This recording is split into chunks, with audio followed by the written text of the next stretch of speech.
Singapore is shutting all sports stadiums as people continue to flout safe distancing measures and are exercising in groups. The multi-ministry task force on COVID-19 says while the situation in the general population is stable, people need to take the circuit breaker measures seriously so that they are to be maintained. Li Ling with more. The task force looked at actual numbers, including those of new cases, and if they are linked to existing clusters of cases, to surmise that the spread of COVID-19 infection among the general population has currently stabilized.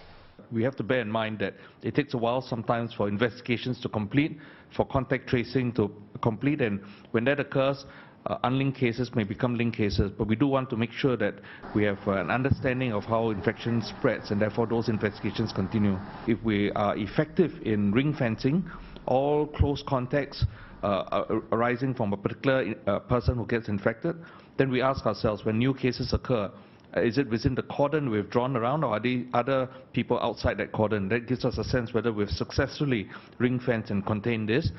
And while the streets in town and central business district are largely empty after Singapore's circuit breaker measures kicked in this week, new hotspots have emerged, this time in the heartlands. Now, despite calls to stay at home and to limit social interactions, some Singaporeans have been doing just the opposite. Now, they exercised in stadiums and parks in groups, so the task force has decided to shut stadiums.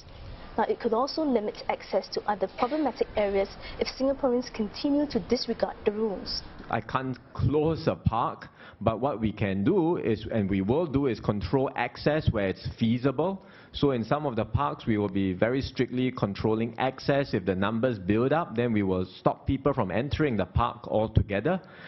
In wet markets, we are doing the same for now. We are controlling access. So if the numbers are too large, then people will have to start queuing up to enter the wet market. So we'll be doing that this weekend.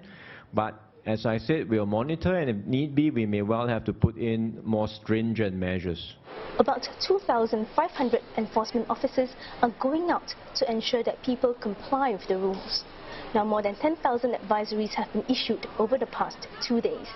Despite that, the task force said the situation in the general population has somewhat stabilized. Now, the authorities have allowed people to visit their elderly parents to help them with daily needs, but they are putting in place stricter measures to protect the seniors. Parents will no longer be allowed to drop their children with their grandparents on a daily basis. Because every time when you bring your children to your parents or to their grandparents, we expose them again and again to potential infection. So if there's care arrangement for the grandparents to look after your children, then you should leave the children with your grandparents throughout the entire circuit breaker period. This is to protect the seniors, to minimize the risk of exposure to virus attacks. The task force said they understand some essential workers may have problems with this arrangement and will consider appeals on a case-by-case basis. They call on Singaporeans to take the circuit breaker measures seriously, as the situation is unpredictable and one person can end up spreading the virus to many people.